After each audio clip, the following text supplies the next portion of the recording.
Hi Libra, thank you for joining me and welcome to my channel. This is your reading for North Node in Gemini and South Node in Sag for the next year and a half from May 5th, 2020 or June 4th for the mean node 2020 until January 2022.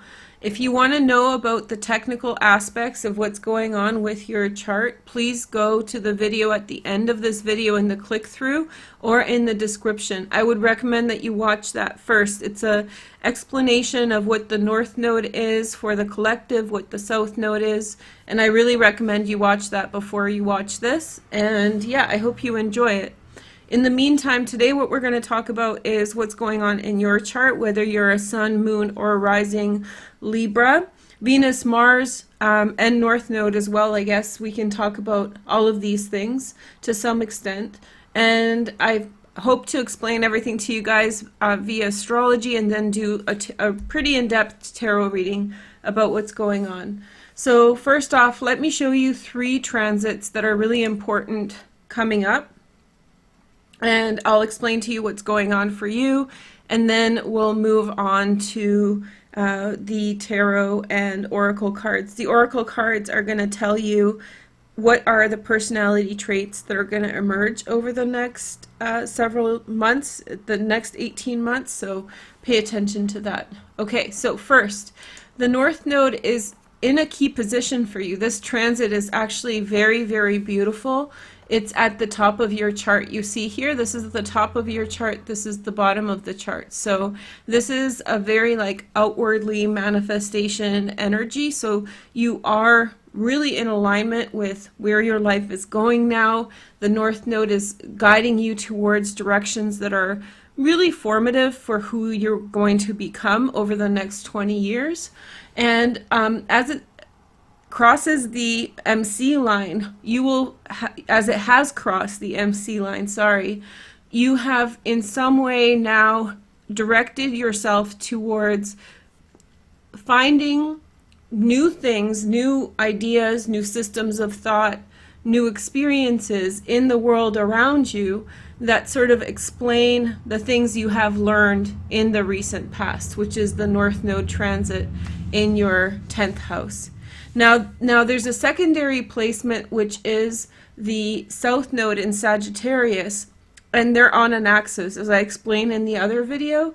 This transit has gone over your IC, so this is the ultimate clearing karma sort of transit that has to do with really working through things of the past, especially from your family, especially from your childhood, and you're working through those things and letting them go. If you've been watching my videos from the past year, you'll know that I've been talking to you guys a lot about that, healing family circumstances, working through family issues, just really facing the music on some stuff.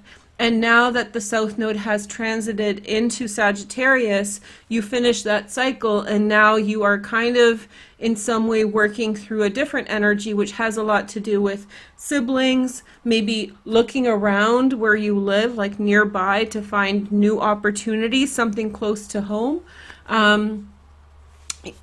Saying to the world what you have gained through experience, what you have learned. It's a very beautiful, empowering transit down here, and we'll talk about it more definitely this year, but that phase of healing family issues is now come to a close, and so now the circumstances that will be coming up for you will have to do with who you've become, in a way, who you've become not only within yourself, because that would be your first house, who you've become with the immediate environment around you, how you are working with the environment. Think of the pea and the pod. So you're the pea and the pod. Your third house is the pea and the pod, the combination of the both.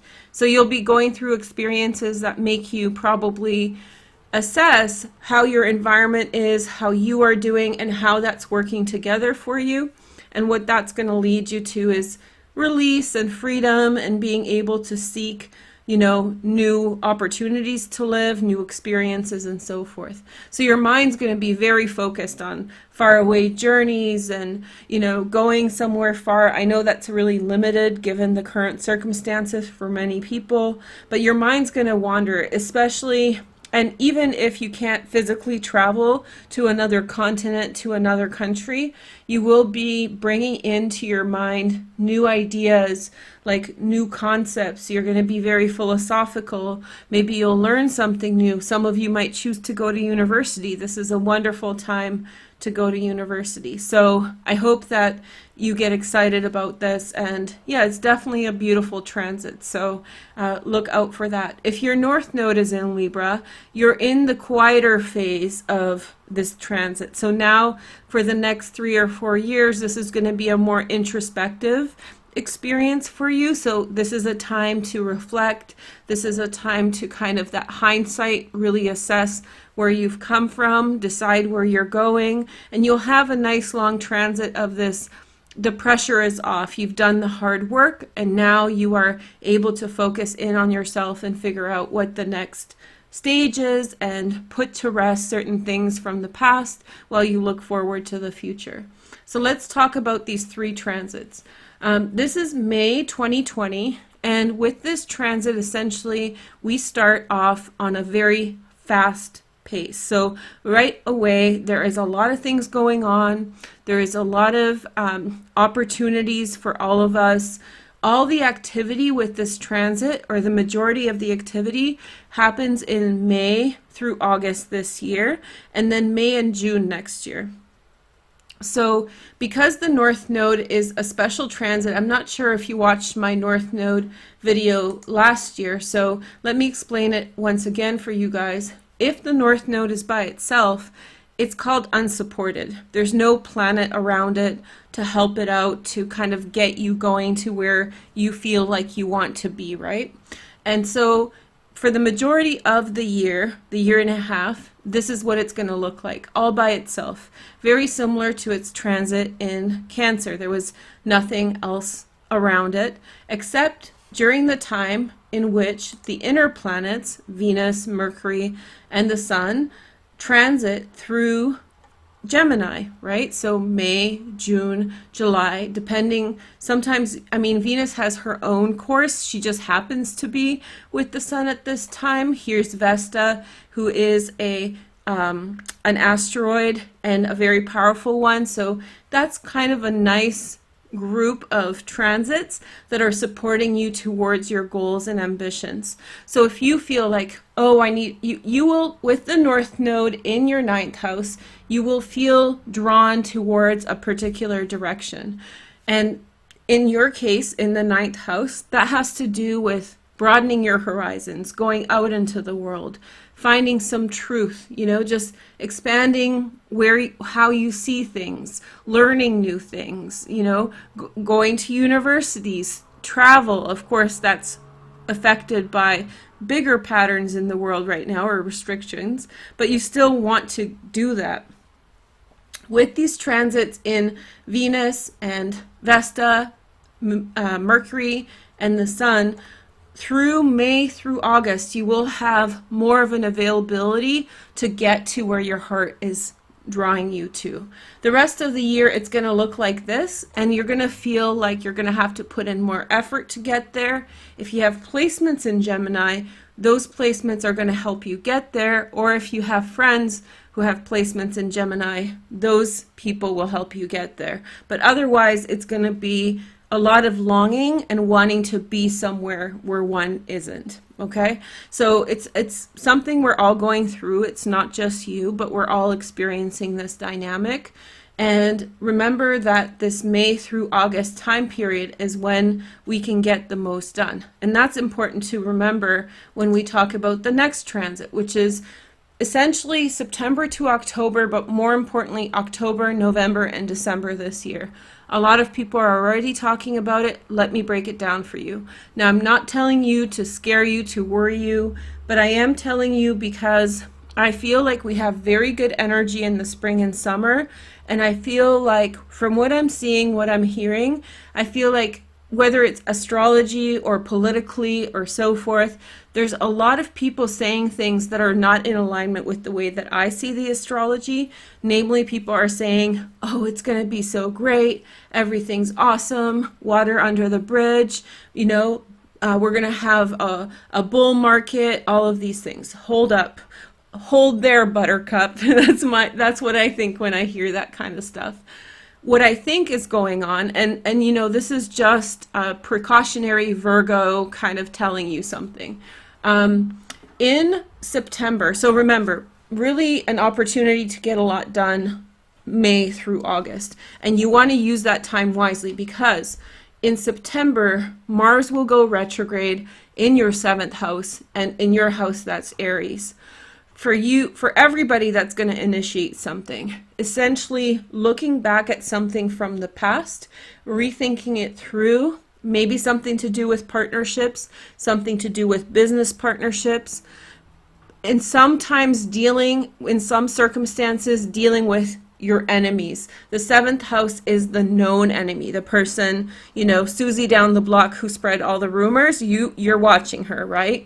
And Mars going retrograde is going to, in some way, maybe not bring a confrontation, but call on you to resolve or find closure for whatever circumstances are outstanding. So that's going to start this whole trend in September. The bigger pattern begins in October. Lilith, my favorite, I'm being sarcastic, moves into Taurus in your 8th house. What's in Taurus? Uranus is in Taurus. I believe that Uranus is a spongy-like planet. It really is affected deeply by the planets around it. It's that friend of yours who's greatly impacted by the people who they hang out with. So when they are with people who have bad habits, that person has bad habits. When they're with healthy, nice people, that person is nice. So Uranus is very similar to that. Oftentimes Uranus is described as a male, traditionally in mythology, yes, masculine figure, but essentially Uranus is a neutral, gender neutral, energetically neutral. It represents technology, innovation, those kinds of things. So innovation can be good and innovation can be bad. I talk about that in the general or the collective North Node and Gemini video. So watch that if you're curious about that. But Lilith is going to enter into the same position as Uranus. And that is going to be a problem because we are relying on Uranus in Taurus to help us collectively find solutions at this time, but also to find solutions on our own to whatever life's problems are happening. In your case, I feel like it has to do with a lot of pulling the trigger on endings when you know you have to. So you will be able to to catch people by surprise by saying, no, this is going to be over, and before they think it's over. So as Lilith enters into that 8th house of death, Scorpio, the occult, intimacy, shared resources, she's going to create problems for you in that area of your life. That's difficult on its own. Wherever Lilith is, it's always a problem, especially when she's conjunct big planets like this. What's going to be the problem in October, November, and December is that this is going to form something called a semi-square, which is like half of a square, right? Like a little square, 45 degrees.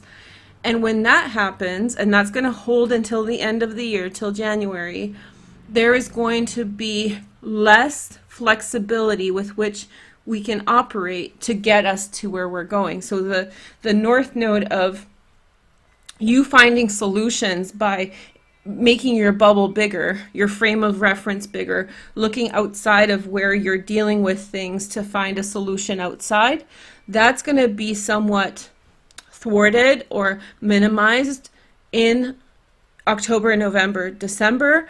And you may feel a little bit more helpless through that time. You may feel as though there's fewer solutions. Remember what I said about May, June, July, and August, that you feel abundant energy. So you want to do that work really right now, and then later in the year, don't put yourself into situations where you feel like your back's up against a wall, that kind of stuff.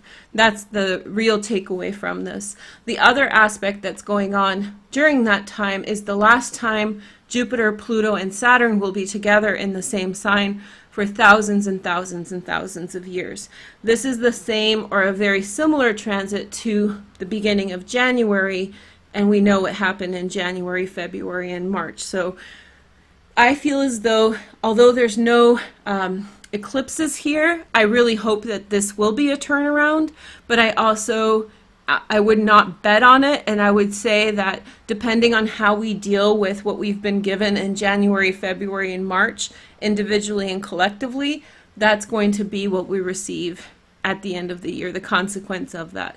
And that's in your 4th house of home and family. Hopefully you've taken care of your family issues. If not, then I really encourage you to give it a try before then, to try to get your affairs in order. In the realm of family, in the realm of your relationships with other people, try to work things out. At least work them out to a workable level so that even if you're not on the same page as whoever you're dealing with, you have some kind of agreeableness, okay? So that's what I think. I think you should be optimistically cautious with moving forward into the winter months. We have a beautiful eclipse, a new moon eclipse on December 14th, this year, and that's going to bring you new opportunities, but much closer to home, not so much further away, okay? The last transit I want to highlight is this one next year. Lilith will enter into Gemini, which is your 9th house. You will probably, in July, you will have had a break from really intense transits. Probably January, February, March, April, May, June are going to be much steadier than they were last year and for a while, but still tired. It's a tiresome set of transits. By then you're going to be tired, a bit more sensitive, just like the rest of us. And when Lilith enters into Gemini, creating a conjunction, with the North Node, you may feel as though your way out, because your transit is at the top of your chart, your way out, you may feel as though it's hard to get there. You might feel discouraged, you might feel like it's outside of your ability to get to, and for a short time, July 25th through like August 5th, you might have some dark feelings about your future.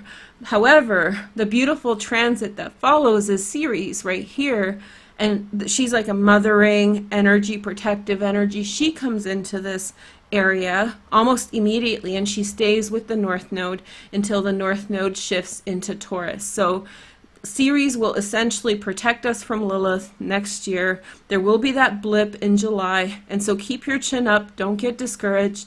Very quickly there will be another energy that will help all of us, and that will culminate in another new moon eclipse that will happen on December 4th, 2021. That's the one I was thinking of, and that will again give you some kind of opportunity. So 2 opportunities, 2 years with a lot of adjustment.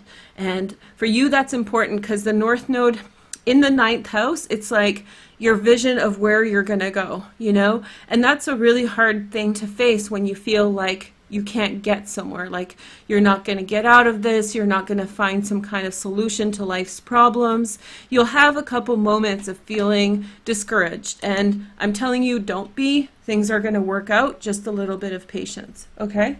So here is your reading. So first we're going to take a look at the South Node. So we're talking about the 3rd house in Sagittarius. This year the South Node is mostly by itself, and next year the asteroid Juno will be with it. So again, Juno is all about ethics, family loyalty. Juno is all about like moral law as opposed to legal law, okay, like about what's right. And so I feel like her effect on you is going to be very nurturing. She will be with the South Node in 2021 from January until September. Let's take a look at your transits. Or cards, sorry. We have the Ace of Swords. A lot of people are getting cards like this, important communications. It is the 3rd house of communication, so look out for that. You should be already receiving important information. I would catalog it. I would keep track of it in some way. A lot of important info is coming to you, so look out. Then we have, the Magician. Okay, empowering information is coming to you over the next year. Someone who who is in your proximity, who is around you, who has quite a bit of influence, is lending you their positive influence. So that means that someone who you know is around you and giving you good energy. And I feel like there's a truthful relationship between you and someone else. Let's see the next message. Choose wisely. 7 of Cups. Okay. The reason I'm laughing is it feels to me like this person may want a relationship with you that is romantic, whereas you have a high regard for them, a high respect. Excuse me. A high regard, a high respect. And I feel like maybe that there will be some tactfulness on your part that will need to happen with regard to how you establish this relationship. In fact, you may think of this person as a brother or a sister more so than a romantic partner. And so the way that you go about dealing with them, like, be careful for their feelings. Their feelings are sensitive about, you. And then we have the 3. I feel like you'll go back and forth with this person quite a bit over the next year and a half. It's so hard when you really like someone who is nothing more than a friend to you and they have more feelings than you do. I'm really getting the vibe from these cards where you really, really, really like this person. This person offers a lot in relationships, but it's just not like that. So I think that you will have to, in some way, figure out a way through. It's saying that you're going to try and try and try again to work things out with this person. This person may be from your hometown. This person could be someone from your childhood or from your high school. It's like maybe someone who you've known for a long time. Someone who you really, really are fond of, but also at the same time, I'm feeling as though maybe you see them as a friend or a companion more so than someone who you think is a great love match. Saturn is in your 5th house. Let me show you. I'll do a Saturn video for you guys too, but Saturn is in your 5th house, right? And Chiron is in your 7th house. So in terms of relationships, Libra-like people, Sun, Moon, Rising, Venus, Mars, Jupiter, you all are taking on energies in which you are really picky, really picky. If the shoe doesn't fit perfectly, you're not going to buy it. And so maybe it's that Saturn is making you really, really picky in love right now. And maybe that's for the better. Let's see the next line. So we have Harmony. This is the Lover's card. Gemini. I think you're being challenged somewhat to think about things in new ways. I think that maybe somebody's putting their love on the line with you, trying to convince you to see the world through their perspective. Let's see the next message. We have the Balance card. There you guys are. So we have Balance and Libra. Okay, so, and this is 111. 111 is one of my favorite numbers. So take that as a good omen. I think that the predicament that you find yourself in is that you feel a real closeness towards someone. There could be 2 people, a romantic interest and a really sincere friend. And I feel like you feel a lot of closeness towards this person and you don't want to hurt them. And it's not to have clear karma, but essentially that's where it's coming from. Not your desire to have clear karma, but because you respect this person so much, you don't want to hurt their feelings. You don't want to hurt their feelings. You don't want to just be hurtful. And then we have, you know what this is saying? Despite the fact you feel so much sincerity towards a person, I think that fundamentally you can't choose that person as your partner because it's going to compromise your choice moving forward. So I feel as though there's like a suitor, you know, old school talk, that there's like a suitor, someone who really likes you, someone who's reaching out to you, but I think you know that this person isn't right for you, and I feel like there's like a little bit of guilt, or like you're feeling a guilt, and because of that guilt you're wanting to choose this person, although they're not necessarily that right person for you. This is saying, like, be careful of your choices, Libra, over the next year and a half. There is someone who you're meant to be with, and it's all, look at this, Lovers, Balance, and the Emperor card. So someone's coming through really strong, but they may not be the right person for you. There's this person here, and this person may be, after a series of choices that you make this year, that's when you get your Mr. Right. And then we have prosperity begins. Yeah, this is all about waiting for the right time. And this is clearly saying don't make a choice because don't settle. In other words, like, don't settle with this, with any energy. There may be a move in your future. Let me see. Many of you have moved in the last 2.5 years, but there could be a move in your future or a change of a job. There could be some shifts that are coming up for you soon that may lead your life in a completely new direction. We're talking about the South Node. Lead your life in a completely new direction, and some things just essentially need to be cleaned up. I don't know if you guys watched that North Node in Gemini video, but I was telling you guys about Sagittarius being the Hoover. So it's like hoovering up, like the vacuum, hoovering up all the remnants of the transits in Sagittarius for the last few years, because Sag is not going to get any transits for quite some time now, except the inner planets. So the big transits have gone through Sag, and now the South Node is cleaning it all up. And so I really feel it's very similar to some of the other readings I've done. I think you're number 4. There's a lot of cleaning up of people's lives going on, a lot of hoovering. And so, you know, don't like essentially like do half the house, like vacuum half the house and run out of the house. Make sure everything is addressed. Don't rush into a relationship out of guilt. There will be other opportunities for you, and there may be a reunion that yields for you a new beginning. This is clearly saying that be careful of the choices that you make, because the choices that you make are contingent. The relationship that you will have is contingent upon the choices you make now. So just be genuine. Don't do the I should, I have to, I must do this because it's the fair thing to do. Speak with your heart, choose with your heart, and you won't make a mistake. Okay, so North Node, 9th house. Let's get into this. This is the one I'm excited for you for. Oh yeah, solar plexus chakra. That's essentially what I'm describing. I said heart, but solar plexus has to do with the ego. So it's like, go in the direction you're meant to go. You know, just don't overthink it. And if it doesn't feel right, don't do it. This person will be your friend regardless. If this person is truly your friend, they're going to be your friend. And the worst thing you can do for you and them is to accept them as more when you're not feeling it that way. The next message is the 4 of Cups. Opportunity beckons.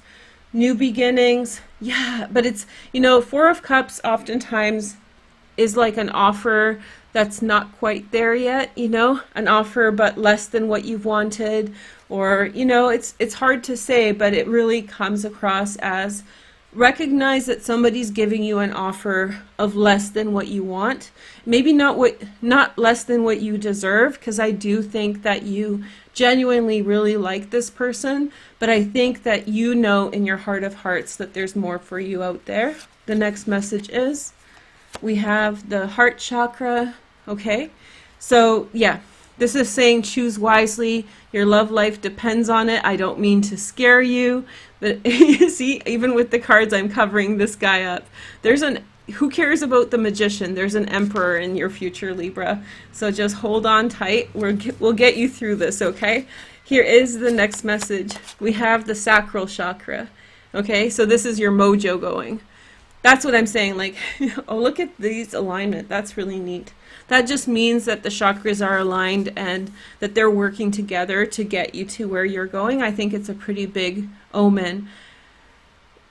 Really, really trust your instincts. So if it's not feeling fantastic, then just don't go in that direction, because you are going to have a reunion. There is going to be a new beginning out of it, and you're going to not question your decision when it is the right one. Okay, next message. 3 of Swords, sadness and isolation. You're doing all of this out of compassion. You're doing all of this. You're doing it out of compassion, but you're also doing it from like experience of having experienced heartbreak and loss in the past. And like it gets really confusing at some point what you should choose. Like, because if you haven't had love for a while, like real love, maybe boyfriends or girlfriends or whatever, if you haven't had love for a while, then you start questioning, like, do I need to play the game different? You know, time's ticking, you know, I got to make my choice. And then you start sympathizing with maybe someone who hasn't had love in it for a while either. And then your mind starts getting confused between the compassion and sympathy and what's right for you. I'm saying do what's right for you, Libra. This is very, very clearly saying don't settle. It's going to hurt both of you. The next message is the Blossom card, a big decision. I love this card. This is the Last Judgment card. A big decision, a truthful decision, like really with the heart. Not one to hurt someone else, but just recognize that the offer you're getting is just not what you need. It's not enough. That doesn't make you a supremacist. That doesn't make you, think that you're better, whatever. I just feel like you really strongly get in touch with you get in touch with what you need and speak from that. Okay, this is a very, very direct reading. And then we have the 6 of Swords, healing begins. I think there's such a journey ahead of you to do with love. There's such a promise of a wonderful way forward. Don't get discouraged by the interim. Don't get discouraged by the interim. Know that you're going in the right direction, and live each day for the next year and a half with this optimism. Like, no matter what's going on, I'm going to the Emperor, and everything is preparatory for that. Last card for today, and then I'm going to do your personality reveal. Oh, I love this card. 9 of Swords, darkest fears. So you're going to end up, there is something that's coming up, and this is probably going to be towards the end of this transit. The North Node, may I show you, just so we get it clear. The North Node by January 2022 will enter Taurus, which is your 8th house. That's going to begin a cycle of a year and a half in which you'll do a lot of change. A lot of personal transformation. You'll make big decisions. You'll go in different directions. After that, you'll begin your transit in your 7th house of partnership. That's when it's very likely that a very important person may enter into your life, or you may actually already be getting married, or if you're already in a relationship, that relationship will become deeper. Now, this year and a half transit of your 8th house may be the consequence. So at the end of this transit here in your 9th house, you might be feeling this. And this is kind of hitting the nail on the head. It's like something's not right here. But the feeling is something's not right here, but I don't know what it is. There's someone here for me, but that's not right. I don't know what the solution is. At the end of this transit, you're going to realize what it is that has been holding you back all along. And when you realize that, that's when you're going to go into a cycle of change, of letting things go that no longer serve you, because you have the awareness of the blockage. And once you have the awareness of the blockage, once you remove the things that are there because of the blockage, then you'll be open to this relationship. So I think what it's describing is like a bigger picture, you know, that you're getting to. Okay, so let's see your cards. This represents the personality types that are emerging for you in the next year and a half. Okay, so you have the wild card self. You get to be who you want to be. I think that that's like you're getting free reign. Remember this North Node transit up here, which is where we're at right now. So we're right here. This is like your life's going in the right direction. So even if it doesn't look like it's going in the right direction, it's getting you to where you need to be. So just trust that. This means that you have like the wild card, like go do random things, go try different hats on. And then we have the vulnerable child, sorry. I do get that it's coming from compassion for you. I do get that the fact that you have compassion for this person who likes you is coming from personal experiences that you've had before. So it's like, it's humility, and that's a beautiful thing. But in love, it's not humble to accept something that's just not right for you. It's going to hurt everyone involved, and that's the worst way about it, even though it feels like it's the right way. It's like enabling drug use, you know, like you love someone in your family, but they're drinking alcohol too much, and you just keep on turning a blind eye to it, thinking that you're doing something nice, but that's actually hurting everyone. So it's like maybe not as extreme as that, but this is the kind of dynamic that's going on. Here is the next message. We have the rebel yell. So unexpected person, a person who's going to come to you from the world at large. Maybe you have some interaction with this person this year, but it's going to take a few years for him or her to get here. Somebody's going to come into your life who is going to be different than everyone that you know. I think this person's going to be really, really left field, but like in the best possible way, not dangerous or anything. It's just, I think that, yeah, it's in a different direction. It's someone who breaks the mold in a different direction, unexpected. Someone appears in your life. This person is a completely different energy than what you're used to. Let's see your next message. And we have the thinker. Look at this. So you're going to turn to a cycle of reflecting upon something. Now, you don't need to worry about this part yet. On some level, you probably already know that there's something else that's holding you back from really merging into a relationship, or if you're in a relationship, maybe you're holding back somewhat. Enjoy your life until then. Enjoy your friendship. Don't stress too much about it. That's what's going on around it. There's a lot of prosperity beginning for you with this North Node as well. So just take it one step at a time, and when it's time, you'll face that darkest fear that's holding you back, and that's when he will emerge, or she will emerge, the rebel. And that's a rebel within you that needs to come out as well. Okay?